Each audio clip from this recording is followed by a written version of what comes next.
H2 blockers ಅಂತ ಏನು ನಾವು ರಾಸಾಯನಿಕ ನಾಮದಲ್ಲಿ ಅಥವಾ ವಿಜ್ಞಾನದಲ್ಲಿ ಕರೀತೀವಿ, ಅದರಂತಹ ನಮ್ಮ ಇಡೀ ಜೀರ್ಣ ವ್ಯವಸ್ಥೆಯನ್ನು ಹಾಳು ಮಾಡುವಂತಹ ಮತ್ತೊಂದು ರಾಸಾಯನಿಕ ಮತ್ತೊಂದು ಬೆಳಕು ಇರಲಿಕ್ಕಿಲ್ಲ.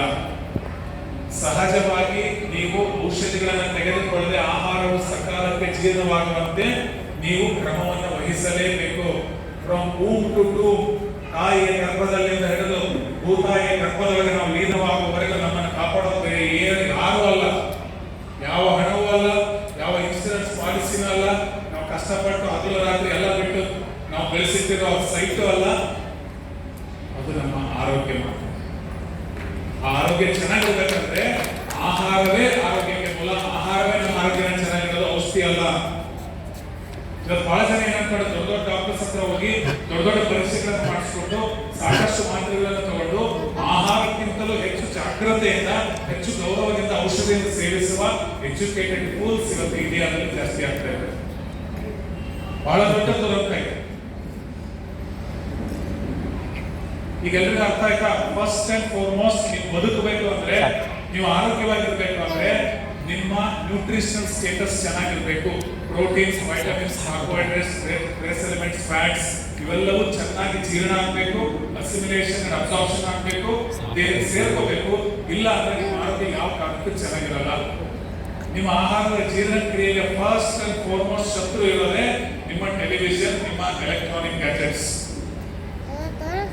ಹಾಗಾದ್ರೆ ಎಲ್ಲರೂ ಶಪಥ ಮಾಡಬಹುದು, ಗುರುಪೂರ್ಣಿಮೆ ದಿವಸ ಇವತ್ತಿಂದ ನಾನು ಏನೇನು ತಿನ್ನಲು ಒಳ್ಳೆಯದು ತಿನ್ಬೇಕು. ನಾನು ಬೆಳಗಿನ ಉಪಹಾರ, ಮಧ್ಯಾಹ್ನದ ಭೋಜನ, ಸಂಜೆ ಏನಾದ್ರು ಮಣ್ಣುಗಳು ತಿನ್ನಲಾದ್ರೆ ರಾತ್ರಿ ಭೋಜನ ನಾನು ಏನೇ ಹೊಟ್ಟೆ ತಿನ್ನಲಿ, ನಾನು ಟಿವಿ ಮುಂದೆ ತಿನ್ನಲ್ಲ, ನಾನು ಮೊಬೈಲ್ ಆನ್ ಮಾಡಿ ತಿನ್ನಲ್ಲ ಅಂತ ನೀವೇನಾದ್ರೂ ಶಪಥ ಮಾಡಿದ್ರೆ ಬಹುಶಃ ಗುರುಪೂರ್ಣಿಮೆಯ ದಿನ ನೀವು ಮಾಡಿದಂತ ಇನ್ನೊಂದು ಒಳ್ಳೆ ಕೆಲಸ ಇರ್ಲಿಕ್ಕಿಲ್ಲ.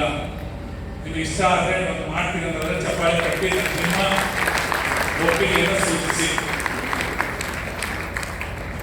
ಎಷ್ಟು ಸಿಂಪಲ್ ಆಗಿದೆ, ಎಷ್ಟು ಸರಳವಾಗಿದೆ. ಇನ್ನೊಂದು ಬಹಳ ದೊಡ್ಡ ಸಮಸ್ಯೆ, ಸರ್ ಮಾಡ್ತಾ ಇದ್ದೀವಿ, ನಮ್ಗೆ ಇನ್ನೂ ಹಸಿವಿಲ್ಲ. ಮಕ್ಕಳು, ಅನೇಕ ಮಕ್ಕಳು ನಮ್ಮ ಆಸ್ಪತ್ರೆಗೆ ಬರ್ತಾರೆ, ನಮ್ಮ ವೈದ್ಯಕೀಯ ಶಿಬಿರಗಳನ್ನ ಪಾಲ್ಗೊಳ್ತಾ ಇರ್ತೀನಿ. ಎಲ್ಲ ತಂದೆ ತಾಯಿಗಳ ಒಂದು ಕಂಪ್ಲೇಂಟ್, ಸರ್ ನಾವು ಚಿಕ್ಕವರಿಂದ ನಮ್ಗೇನು ತಿನ್ನಕ್ಕೆ ಇರಲಿಲ್ಲ, ನಮ್ಗೇನು ಅವಕಾಶ ಇರಲಿಲ್ಲ, ನಮ್ಗೇನು ಕೊಡಿಸ್ತಾನೆ ಇರಲಿಲ್ಲ, ಎಲ್ಲವೂ ಮುದೇವರಿಗೆ ಇವು ತಿಂತಾ ಇಲ್ಲ. ನಿಮ್ಮ ಮಕ್ಕಳ ಹಸಿವು ಹೆಚ್ಚಿಗೆ ಮಾಡೋದಕ್ಕೆ ನೀವು ಮನೆಯಲ್ಲಿ ತರುವ ಜಂಕ್ ಐಟಮ್ಸ್ ನ ಬಿಲ್ ಮಾಡಿ. ಸಿಂಪಲ್. ನಮ್ಮನೆ ಬಹಳ ಜನ ಪರಿಚಯ ಬಂದಾಗ ಮಕ್ಕಳು ಅಳ್ತಾ ಇದ್ದಾರೆ, ಕೇಳ್ತಾರೆ ಒಂದು ಬಿಸ್ಕೆಟ್ ಇದ್ರೆ ಕುಡಿಯೋದು. ನಮ್ಮನೆ ರಸ್ಕ್ ಚಿಪ್ಸ್ ಕೇಳ್ತಾರೆ, ಕೇಕ್ ಕೇಳ್ತಾರೆ, ಏನಿಲ್ಲ, ಯಾಕೆ ನಿಮ್ಮನೆ ಯಾರು ಏನಾದ್ರು ಪ್ರಾಬ್ಲಮ್, ಏನು ಪ್ರಾಬ್ಲಮ್ ಇಲ್ಲ, ಅದಕ್ಕೆ ನಾವು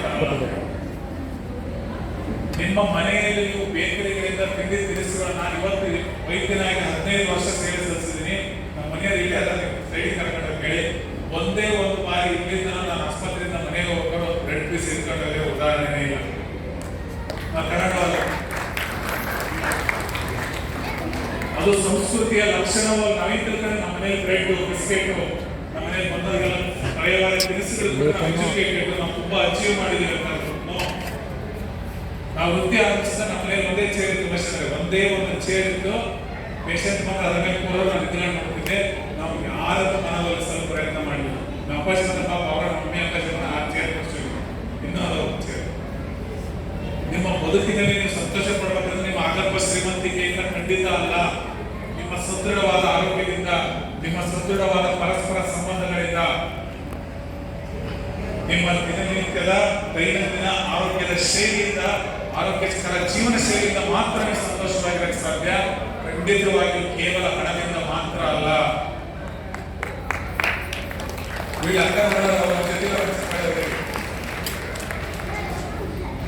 ಡೆಂಗ್ಯೂ ಹರಡ್ತಾ ಇದೆ, ಡೈಲಿ ಡೇಟ್ ಆಗಿಲ್ಲ, ಸೊಳ್ಳೆಗಳು ಕಷ್ಟ, ಹೇಳಿ ಸ್ವಲ್ಪ ಗ್ಯಾಪ್ ಕೊಡ್ತಾರೆ, ಸುಮ್ಮನೆ ಚಪ್ಪಾಳೆ ಹೊಡಿ. ನನಗೆ ಖುಷಿ ಆಗುತ್ತಾ ಬಿಡುತ್ತಾ ನಿಮಗೆ ಇಡೀ ಸೊಳ್ಳೆ ಕಚ್ಚ ಹೊಡಿಯೋದು ಜೋರ ಚಪ್ಪಾಳೆ.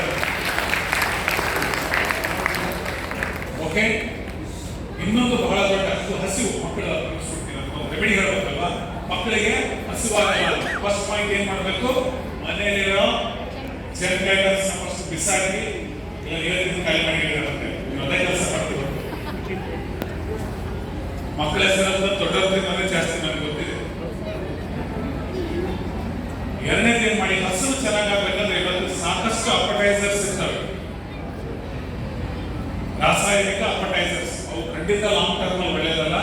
ಒಂದು ಸಿಂಪಲ್ ಭೋಜನಾಗ್ರೆ ಸದಾ ಪಥ್ಯಂ ಲವಣಾದ್ರಕ ಭಕ್ಷಣಂ, 10,000 ವರ್ಷಗಳ ಹಿಂದೆ ಹೇಳೋ ಭಾಗ. ಇದನ್ನ ನೀವು ನಿಮ್ಮ ಮನೆಯಲ್ಲಿ